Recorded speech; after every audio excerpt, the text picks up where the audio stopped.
नमस्कार, आपका स्वागत है बात 25 में। तो जयपुर शहर का इतिहास, उसके संस्थापकों के नाम, उनके स्थापना, उनके कारण, उनकी विद्वता और जयपुर शहर के आसपास के क्षेत्रों के नाम और उनका विकास और उनके साथ का मिला हुआ इतिहास हम समझ रहे हैं, माननीय श्री अशोक आत्रे साहब के साथ में। तो भाई साहब से मिलके फिर इस बात को आगे बढ़ाते हैं। भाई साहब प्रणाम, आपका स्वागत है बात 25 में। नमस्कार, स्वागत है आपका। तो आपने बताया आरंभिक काल किस तरह से आमेर में स्थापना हुई, उसके बाद में जयपुर शहर और जयपुर शहर के आसपास के इतिहास की कुछ प्रारंभिक बातें आपने बताई। सिसोदिया रानी के बाद की चर्चा हुई, सांगानेर की चर्चा हुई और इसकी जो चारों सड़कें, पांचों सड़कें हैं, उनकी क्या महत्ता थी। ये सड़क जो दिल्ली की तरफ जा रही है, आगरा की तरफ जा रही है, अजमेर की तरफ जा रही है, बीकानेर जा रही है, तो उस क्षेत्र के उस कालखंड की आवश्यकताओं और क्षमताओं के हिसाब से आपने ये बात शुरू की थी, तो इसको आगे बढ़ाएं ताकि हमको समझ में आए। आपका स्वागत है भाई साहब बात 25 में। Yes sir. चलिए, जयपुर की स्थापना से थोड़ा पीछे चलें और फिर बार बार हमें पीछे भी जाना पड़ेगा, आगे भी जाना पड़ेगा। और जी जी। इतिहास के जो कालखंड हैं उनमें हमें टुकड़ों टुकड़ों में जोड़ तोड़ करके आगे इतिहास को बढ़ाना पड़ता है, घटाना पड़ता है, उसको मैनिपुलेट करना पड़ता है, उसको इंटरप्रेट करना पड़ता है। जी चलिए, बात सवाई राजा जयसिंह से जयपुर की शुरुआत हुई 1727 में। और उसके बाद में एक बड़ा इंपॉर्टेंट पॉइंट है जो जयपुर के टाउनशिप से जुड़ा हुआ है, जिसका नाम है सांगानेर। यानी जी। सांगानेर के बारे में ये कहावत है कि सांगानेर को सांगा बाबा, जयपुर को हनुमान, हम्म आमेर की सिला भाई लायो राजा मान। हम्म। तो राजा मान सिंह जो फर्स्ट थे, मान सिंह सेकेंड तो बाद में हुए। मान सिंह नाम के राजा जोधपुर में भी हुए और मान सिंह बड़ा एक मान्य नाम है। किंतु महाराजा मान सिंह जो कि आमेर के भी एक महत्वपूर्ण स्थापना पुरुष जैसे ही एक बड़े वॉरियर थे, और उन्होंने अकबर के समय में एक बहुत बड़े भारतीय स्तर पर बड़े कैंपेन्स किए। तो he was a very known person. किंतु उनके साथ में एक और बड़ी हस्ती थी जो कि जिनका संबंध था मेवाड़ सिविलाइजेशन से। यानी राजस्थान के यदि नक्शे के बारे में हम सोचें, जो राजस्थान तो नाम बाद में पड़ा, किंतु राजपूताना कभी इसका नाम रहा है, जो उसके नक्शे के बारे में सोचे तो हम अभी चर्चा कर चुके हैं कि डिफरेंट सिविलाइजेशन राजस्थान की रही हैं, जिसमें ढूंढाड़, मेवात, हड़ौती, मेवाड़, मारवाड़ आदि आदि रही हैं। तो जी उदयपुर विशेष रूप से मेवाड़ का जो रीजन है, जिसका महाराणा कुंभा से जो संबंध है, और महाराणा कुंभा बहुत बड़े वॉरियर थे।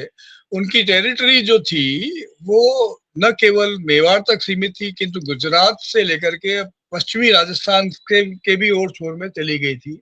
और मेवाड़ का जो आधिपत्य था वो जयपुर की रियासत से भी बियॉन्ड था। और उस समय छावनी जो है वो एक छावनी थी जो कि मेवाड़ में ही आती थी। और बाहर के आक्रमणों को रोकने के लिए अंग्रेजों ने भी उस छावनी का इस्तेमाल किया, और उसके पहले भी इसका छावनी के रूप में एक इम्पोर्टेंट साइट थी।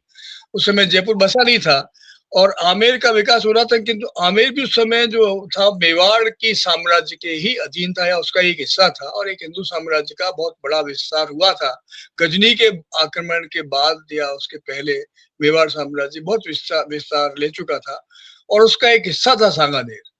और जिस सांगा बाबा की हम बात कर रहे हैं, सांगानेर के सांगा बाबा जो है वो उस समय के वॉरियर हैं, जो 18 जयपुर की जो 12 कोठरियां थी पृथ्वीराज जी की, उसके एक वंश के रूप में सांगानेर भी, सांगा बाबा भी उसका एक वंश वृक्ष था। और 12 कोठरियों का मतलब ये कि जो ढूंढाड़ में जो विशेष रूप से जो कछुआओं की जो भूमि रही है, राष्ट्रीय जो भूमिका रही है, उसमें सांगो बाबा भी 12 कोठरियों यानी 12 घरों में, जो कि राजपूत डिवाइड हुए थे कछुआ वंश के, उसमें से एक सांगो बाबा भी थे, और जिन्होंने अफगानिस्तान तक और बाहर बाहर लड़ाइयां लड़ी, और वो he was a great battalion, बड़े योद्धा थे। उनका महाराणा कुंभा के वॉरियर्स के समय के वॉरियर्स से और उनके बाद के जो वॉरियर्स थे उनसे भी संबंध रहा। और जयपुर की सांगानेर, जयपुर बसने से पहले, और आमेर के शुरुआत में Sanganer was a big territory, जो कि रक्षा कवच था जयपुर का। और वेस्ट से जितने भी आक्रमण होते थे या अदर से ढूंढाड़ के आसपास जो पूरी स्ट्रेटेजी बनती थी, उसका आधार सांगानेर की छावनी भी थी। अंग्रेजों के समय में 22 छावनी अंग्रेजों ने बनाई थी। मराठाओं को रोकने के लिए छावनियां बनी थी, और उसमें विशेष रूप से नसीराबाद की छावनी, एरनपुरा की छावनी, ऐसी 22 छावनी अंग्रेजों के समय भी बनी थी। तो मराठों के, पिंडारियों के, और यहाँ तक कि बाद में अंग्रेजों के भी वार्स को और उनको रोकने के लिए, काउंटर करने के लिए, संधियों के लिए सांगानेर की बहुत बड़ी भूमिका रही। और सांगानेर न केवल युद्ध के लिए छावनी का केंद्र बना, किंतु व्यापार का भी एक उन्नत क्षेत्र बन गया। और यहाँ की जो छपाई है वो भी बहुत पहले की 500 साल पुरानी इसकी यहाँ की छपाई की पद्धति चल रही है। सांगानेर के अलावा बगरू की छपाई भी बहुत प्रसिद्ध है। तो सांगानेर की प्रमुखता इस रूप में भी देखिए, एक औद्योगिक शहर के अलावा, एक औद्योगिक बस्ती के अलावा छावनी भी रहा। और इसकी सबसे बड़ी विशेषता यह है कि सांगानेर नाम से जो सांगा है वो न केवल मेवाड़ से भी संबंध है, क्योंकि सांगा जो है वो मेवाड़ से भी जुड़े हुए थे। उनका वहां भी एक परंपरा है सांगा की, सांगा बाबा की परंपरा रही है। पृथ्वीराज की जो जयपुर की परंपरा है उसमें भी सांगा की भूमिका रही, क्योंकि सांगा वाज सन ऑफ पृथ्वीराज की 12 कोठरियों में थे। यहाँ तक बीकानेर में जो राठौड़ों का जो वंश था, उनमें भी विशेष रूप से राठौड़ वंश में भी सांगानेर में सांगा नाम के राठौड़ थे। तो इस तरह सांगानेर में, कछुआओं में भी सांगा है, मेवाड़ में भी सांगा पुत्र सांगाओं का राज रहा, और बीकानेर जैसी रियासत में भी सांगा रहा है। तो सांगा नाम के जो चरित्र हैं, क्योंकि राती घाटी के युद्ध में जो जिसका बार बार बीकानेर वाले संदर्भ देते हैं, और वो कहते हैं कि सांगा जो राठौड़ थे वो आमेर तक आए थे और अपनी सेना लेकर के, और उसके बाद उन्होंने सांगानेर में छावनी बसाई थी, और छावनी में युद्धों को रोकने के लिए, आगे की स्ट्रेटेजी के लिए उन्होंने बहुत बड़ा काम किया था। और यहाँ तक कहा जाता है कि जो सांगा थे, जयपुर के जो सांगा थे, उनका भी मेवाड़ के सांगा से संबंध बहुत गहरा था। उस समय की टेरिटरी मेवाड़, कछुआओं का जो राज है और राठौड़ों की जो राजधानी थी, वो किसी न किसी रूप में एक ऐसी परिकल्पना में, एक ऐसे स्टेट ऑफ अफेयर्स में लगे हुए थे जिससे मुगलों के, पिंडारियों के, मराठों के इनको युद्धों को किसी न किसी रूप में एनकाउंटर किया जाए, रोका जाए। और इसके लिए एक डायरेक्ट इनडायरेक्ट फेडरेशन बना था, जिसमें राजपूतों का और यहाँ के कछुआओं का, और इसके अलावा गुर्जर प्रतिहारों की भी यदि बात करें तो एक ऐसी लाइन भी बनी थी जो राजस्थान की प्रोटेक्शन के लिए, वो लाइन ऑफ एक्शन बहुत काम का था, ऑर्गेनाइजेशन बहुत स्ट्रांग था। और उस समय सभी स्टेट किसी न किसी रूप में मिलजुल करके काम भी कर रहे थे, और उनमें आपस में वैरभाव भी था, कुछ प्रॉब्लम्स भी थी, और किसी न किसी रूप से राजस्थान एक आकार ग्रहण कर रहा था, और एक बड़े स्टेट के रूप में। आज भी राजस्थान सबसे बड़ा स्टेट है ऐसा मानते हैं।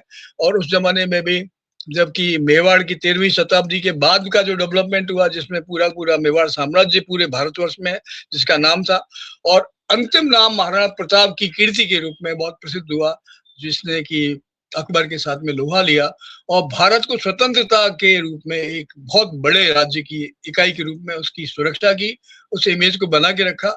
और भारतीय इतिहास में महाराणा प्रताप का जो कीर्ति है वो सारे विश्व में व्याप्त है। कर्नल जेम्स टोड ने उसके बारे में बहुत महत्वपूर्ण तथ्यों के साथ में लिखा है। Colonel James Tod was the first person जिसने राजस्थान की राजपूताना के इतिहास के बारे में विस्तृत वर्णन किया है, और फैक्चुअल रिपोर्ट्स है। बाकी जितने इतिहास की, जो मेवाड़ में भी इतिहास लिखा गया, कछुआओं ने भी अपना इतिहास लिखवाया, बीकानेर वालों ने अपना इतिहास लिखाया, सभी अपने अपने स्टेट्स लिखते थे। But first consolidated historical document जो कि कर्नल जेम्स टोड ने लिखा, उसमें इन सारी बातों की जानकारी आती है। कुल मिलाकर के मराठा पिंडारियों को और दूसरे लोगों को एनकाउंटर करने के लिए सांगानेर की जो पृष्ठभूमि है वो बहुत महत्वपूर्ण रही है। जी, प्लीज गो अहेड।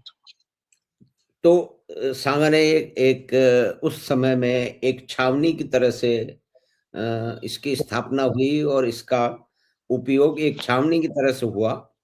तो वो जो हम सुनते आए हैं कि जहाँ हम रहते हैं जगतपुरा में, वहाँ कभी मराठे जो है वो अपनी ही पड़ाव डाल देते थे। वही जगह है भाई साहब, इसको ठीक समझे तो यही माना जाए जगतपुरा का। आप बिल्कुल ठीक कह रहे हैं। इवन सांगानेर में मराठे, सांगानेर में जहाँ हम लोग देवनगर में रहते हैं, टोंक रोड में, और बोरा जी का बाग है, आपने यदि आपको लक्ष्मी मंदिर के सामने एक जगह है बोरा जी का बाग, जो गोपाल नारायण बहुरा जो इतिहासकार थे, इतिहासविद थे, और जो सिटी पैलेस में बरसों तक काम किया उन्होंने, और हमारे जो बंगाली जो इतिहासकार थे और जिन्होंने मुगल हिस्ट्री पर काम किया। तो उसके अलावा पैरेलली गोपाल नारायण बोहरा जी का बाग था वहाँ, और बोहरा जो लोग थे उनका भी वारफेयर्स में और हिस्ट्री में बहुत रोल रहा है।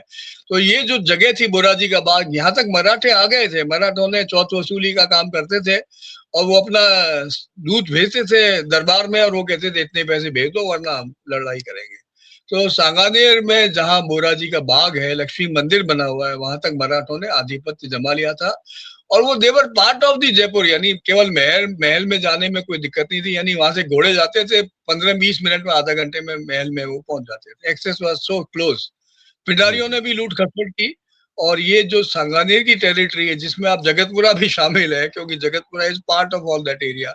अभी नाम इनके जगत सिंह की वजह से जगतपुरा हो गया होगा। अब जगत सिंह की अपनी इतिहास की हम कभी बात करेंगे। जगत सिंह की भी इस जयपुर के इतिहास में बहुत बड़ी वैल्यू है, और उसने भी बड़े वारफेयर लड़े। विशेष रूप से मराठों की जो आपने बात कही है, मराठों से जगत सिंह ने लड़ाई लड़ी, और उसमें उनको काफी 3 दिन तक युद्ध भी लड़ना पड़ा, और मराठों को यहाँ के लोगों ने ही, निवासियों ने भी भगा दिया तो लड़ाई करके। तो वो भी एक युद्ध की भूमि रही, किंतु वो भी एक बहुत घातक एक अपने आप में समय था, जिसमें बहुत मूल्य चुकाने पड़े।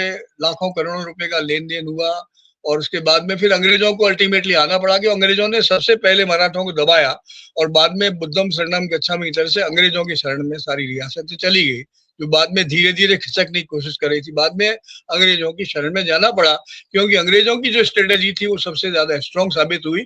अंग्रेज पहले व्यक्ति थे, पहला साम्राज्य था जिन्होंने अपनी नई कूटनीति से धीरे धीरे पहले छावनियों में राज किया, और छावनियों के बाद में स्टेट से संधियां की, और स्टेट से संधियां के बाद में स्टेट की वो संधियां तोड़ करके परमानेंट स्थापना करके उन्होंने अपने राज्य की, अंग्रेजों ने अपनी स्थापना, अपनी टेरिटरीज को बढ़ाया, और राजस्थान को उन्होंने अपना राज्य की सत्ता का एक बागडोर संभाली।